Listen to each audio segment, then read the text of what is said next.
mortal, you're not a man because you're a woman, therefore you're not. Then you're not mortal. That's where some of these might get a little tricky. But your idea here is like if A, then B, not A, therefore B. So if you're a human, then you're mortal. Socrates is a human, therefore he is not mortal. Okay. Okay. I know these are a little bit hard because it's really simplified and not all things are that easy, but we're trying to simplify it to the best of our abilities. Okay.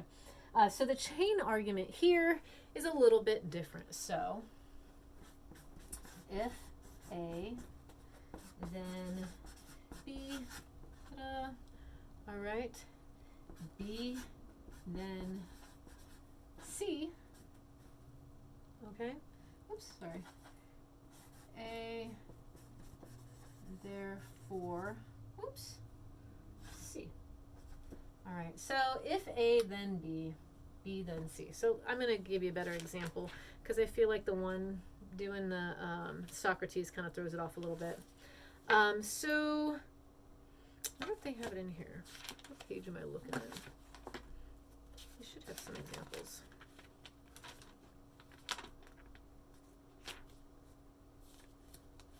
Oh, I'm a little bit far ahead. Sorry, guys. Okay. So let's do chain argument. So if you lower the fat in your diet, you will lower your cholesterol. I look weird just sitting down here. Hold on. Okay. It's a lot easier in a classroom, y'all. I'm doing my best. Okay. So the idea here is if you lower your fat in your diet, you will lower your cholesterol. Okay. If you lower your cholesterol, you will reduce your risk of heart disease. So here we go. If A, which is if you lower the fat in your diet, you will have lower cholesterol.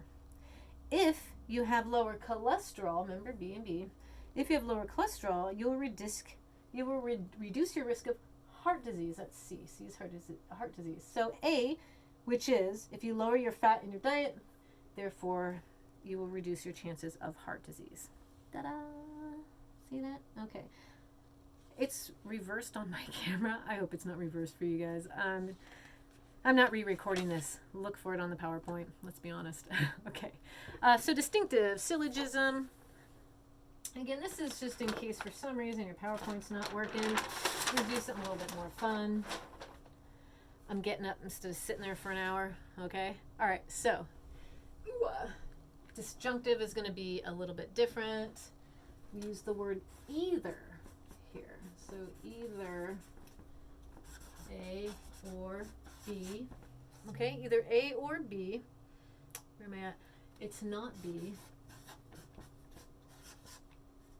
Therefore, A. And that's a pretty, it's either A or B. It's not B, therefore it must be A. Okay, that's a pretty easy kind of thing. Another example would be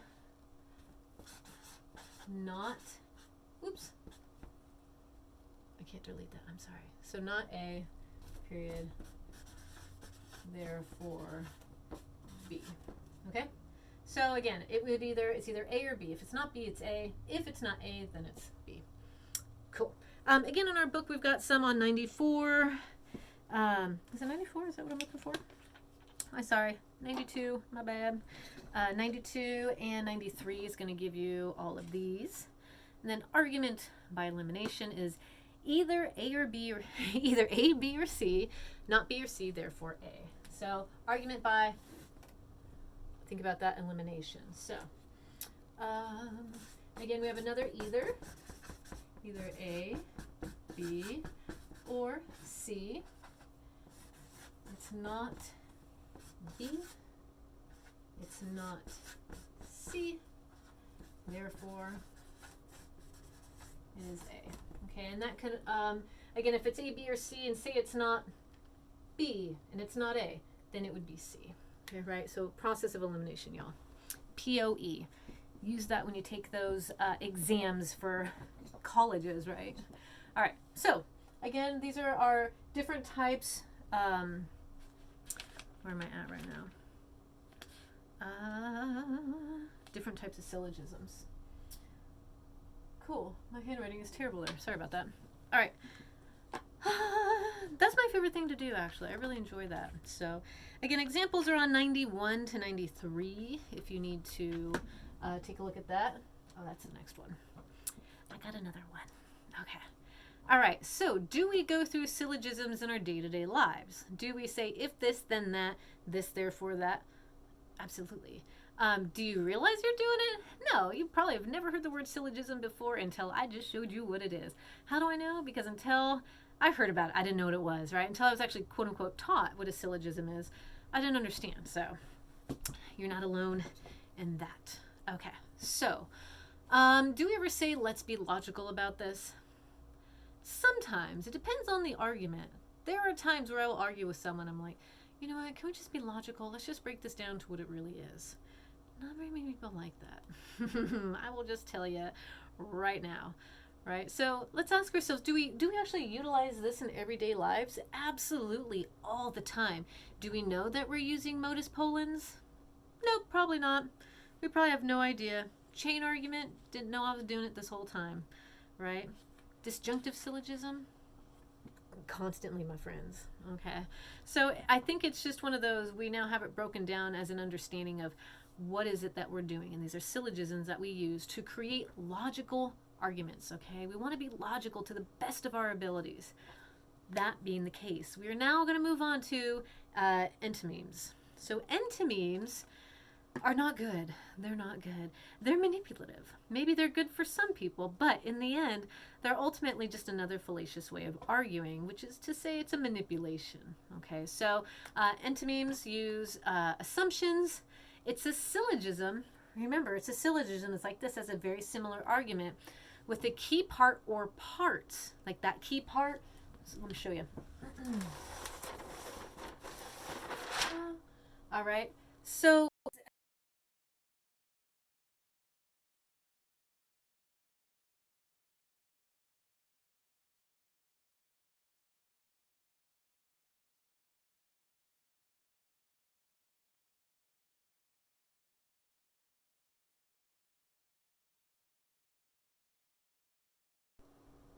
okay. All right. So when you're missing these pieces, unfortunately, you don't have a true argument. Again, entomemes are dangerous. Do we do it? All the time. All the time. Sometimes consciously, sometimes deviously consciously, and sometimes unconsciously. Okay, so ads do it. We do it on Facebook. Politicians absolutely do it. And sometimes the way we challenge people using these entomemes is by asking, where's the warrant, right? Where's the warrant in your argument? Okay, so again, a warrant is an unstated but necessary link between the reasons and the claims. All right, it's assumptions made by the speaker or writer that connect the claims and reasons. Okay, so here are some examples of the entomemes that people like to use or have used. These are actual quotes. All right, so here's the first one. He could not have committed murder. I've known him since he was a kid. He could not have committed murder because I've known him since a kid. What's our assumption there? What do we end up gathering without them saying it? Well, because he's known him since a kid, that the assumption is that he's a good person. Because he's a good person, he could not have done that? Nah. So the hidden premise is he is innocent by nature and therefore could never be a criminal. It's an assumption here. They don't say it, they imply it. So there's an implication there. You're like, so you're telling me that he's innocent by nature and therefore should have never been a criminal. Well, that's not a stated fact. It's a hidden premise, okay? With a name like Colgate, it has to be good. Okay, with a name like Colgate, the assumption here is that, the hidden premise here is that Colgate is a very prestigious company and therefore it's good, right? Because of the name. All right, and that's a fallacy too, where we just make this, again, this assumption or this hidden premise that because it's Colgate, it must be good. Okay, sounds familiar? Sounds a lot like an ad. Okay, all right, so he's a U.S. citizen, so he's entitled to due process. The hidden premise there is that all U.S. citizens of the United States are entitled to due process. All right, now here's an actual true direct quote. Senator, I have served with Jack Kennedy. I knew Jack Kennedy. Jack Kennedy was a friend of mine. Senator, you are no Jack Kennedy. Okay, and that was Lloyd Benson. To Dan Quayle, these names are probably like not, you guys don't care. I grew up in the 90s, right? Okay. To Dan Quayle, who was a vice president in a debate in 1988. I was 7 years old. Yeah, I'm old. Okay. So the hidden premise here is that Jack Kennedy was a great man, but you're not. Okay. So that being said, whenever I hear that quote, of course it leads me straight to Seinfeld. And my first thought is this quote when there was the gymnast issue. And the issue in this episode is based on the entomeme that there was this, I think it was a Russian gymnast, and she came and was hanging out with Jerry, and the idea was that he was supposed to be something great. And let me explain it. In my country, she says, they speak of a man so virile, so potent, that to spend a night with such a man is to enter into a world of such sensual delights most women dare not dream of this. This man is known as the comedian. You may tell jokes, Jerry Seinfeld, but you are no comedian. Okay. So the idea here is that because he was not good in bed, and comedians are supposed to be good in bed, therefore he's not a comedian. So again, all right. Anyway, so there's that faulty argument. Take a look at that one. I use this because we will be talking about TV shows in the near future in some of our assignments, and you get to pick a TV show in which we will be utilizing all of these beautiful vocabularies, words, and the book to try and understand television. All right. Fictional characters.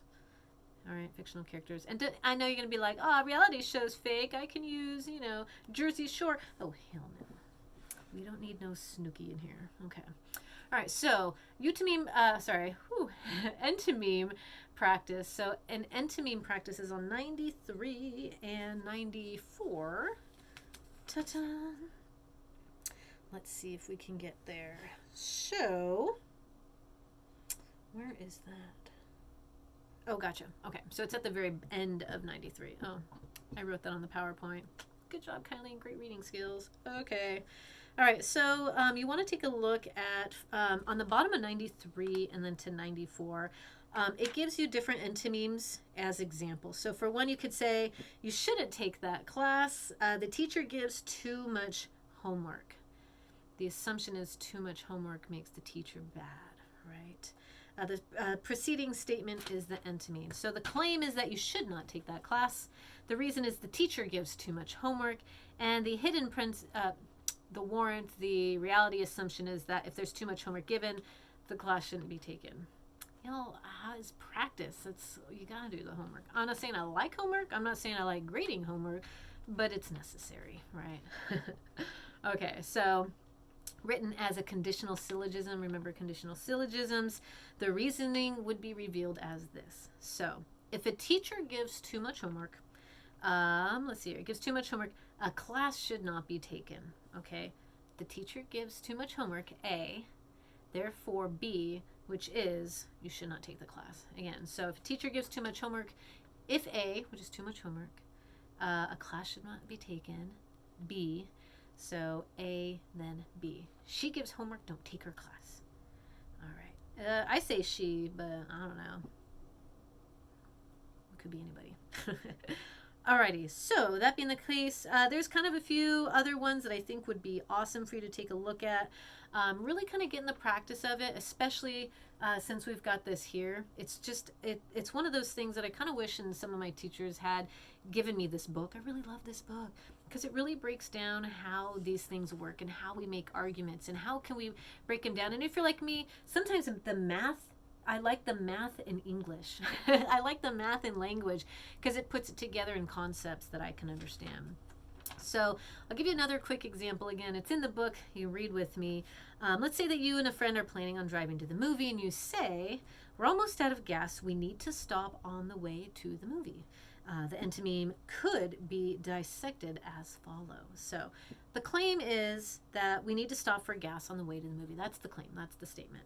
Okay, and the reason is we're almost out of gas. So, all right, we're almost out of gas. And now the warrant, which is that reality assumption, that thing, is if we're out of gas, we need to stop and get some more or we won't make it to the movie.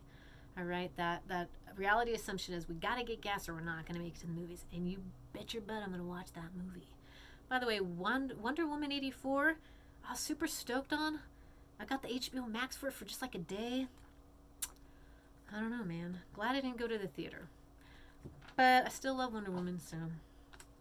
Anyway, that's not neither here nor there. But anyway, it's a lot of lecture, y'all.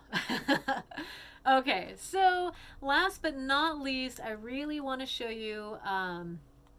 Actually, there's two more things, but I do want to show you flow charts. So flow charts are still a type of a syllogism, right? If this, then that. If this, then that. And I would love for you to take some practice and actually work on some flow charts for yourself. I do have some links, and the links are pretty funny if you can read them. I panicked, and I was like, oh, I don't know if they'll be able to see them, so I'm going to do it here so you can't say you didn't see it. My example's terrible. It's just the worst, and I know that, so just work with me here. Should I post this online? Majority of the time, the answer's probably no. If it's me, it's probably a big ol' no. But let's see, what should we post online, right? So this is what we call a flow chart, right? We have a statement, and then here's some conclusions. We have to get there, right? We got to get there. Oh, you can't see that. Can I push this down a little?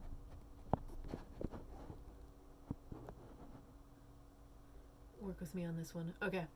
All right, should I post this online? We've got this word right here is post it, and this one is don't post it. Okay. All right, the first question we're actually going to ask is it funny?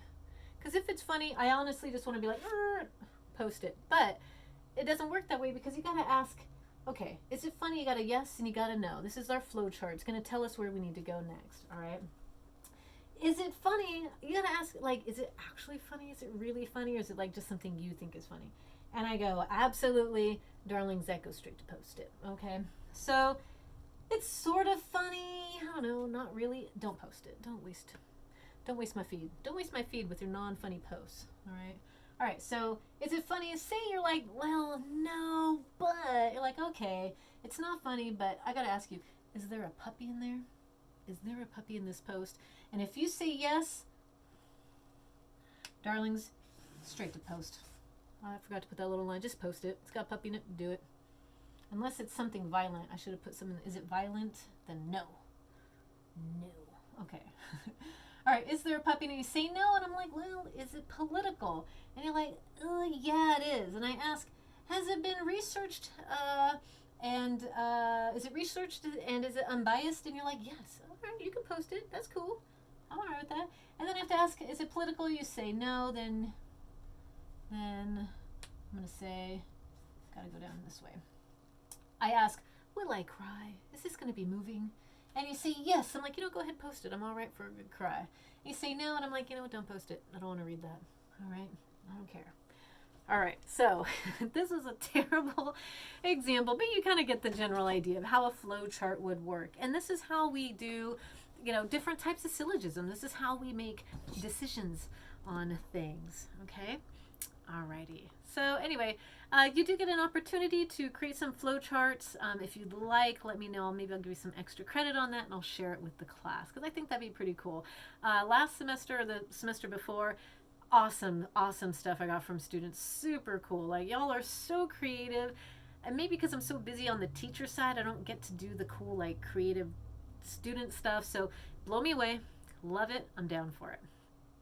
Okay, so let's see. We are on page 101. Let me check the time. We might be running out of it. All right. So if you do have time, let me rephrase this. Make time for it. How about that? There we go. Okay, so on page 101, I want you to take time to go ahead and, decode some syllogisms. Really get into that practice. Really feel confident on how to do that. So that would be my suggestion on 101. I'm running out of time on my timer. I don't want to go too long on these. So go ahead and do that. And then I got a couple more questions here. Can an argument be based on invalid deduction? So can an argument be based on invalid deduction? And say, yes, that's stereotyping. All right. So remember we showed you that one meme in one one of the fallacies, and I'm blanking on it. But the idea was he was stereotyping these people and making an argument because of the way they looked and how, the women were, they had the tattoos and the piercings. And he was trying to use this stereotype in his argument as to why birth control should not be covered in medical. Okay. So just look at stereotyping. We make the reality assumption that all A's are B's. All women who are looking for, I guess this would be the invalid argument actually. All women who are looking for, what do you call it? Reproductive health, have tattoos and piercings. That would be this the stereotype of an assumption all A's are B's. All people looking for, again, reproductive health are going to have tattoos and they're going to be wild with the hair, or whatever stereotype you want to call that. Okay, so one is that all Asians are bad drivers. I don't really like that statement. One of my fellow teacher mates had brought that up. I'm like, okay, I guess I could see how we use that as a stereotype that all A's are B's. Definitely a fallacious argument, and a terribly stereotypical. All blondes are dumb. I'm just kidding. I'm not. I'm not even blonde. Okay. But that being the case, the assumption is that your hair color changes how you think, right? So, all right, again, stereotypical over here. Stereotyping is a type of faulty entomeme, okay? It is one assuming the other. And it leads us to the fallacy of hasty generalization. Son of a gun, that's what I was thinking of. Okay, so that hasty generalization, you can go find that on the, what is it called? Under pages, okay? And say one way to become a critical thinker is to watch for stereotyping in your own thinking. So remember that first time I saw that meme when I was covering it, my instinct when I see that stereotypical statement, I instantly want to be like, then your argument is invalid. The second you're trying to use a stereotype to make an argument, it's absolutely invalid. That's just the truth, okay? So be cautious of that when you're trying to make an argument. Are you stereotyping? Are you making it all A's are B's kind of statement? Because it's never true. Remember, this whole chapter I've been talking, there's no black and white. Everything is such a gray area that you cannot say all A's are B's.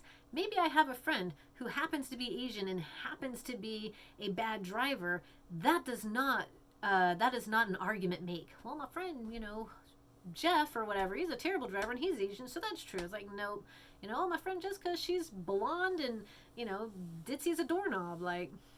Just because one person does not assume the whole. Okay, and this is where the biggest issue with stereotyping is, whether you're thinking of, all Republicans are this or all Democrats are that. You got to stop doing that. And the problem is, because of this divisive, stereotypical reality assumption that we are coming up with, it is completely dividing the country. And these are things where we got to start breaking away from these assumptions and these stereotypes and these entomeme type of dialogue arguments that people are using.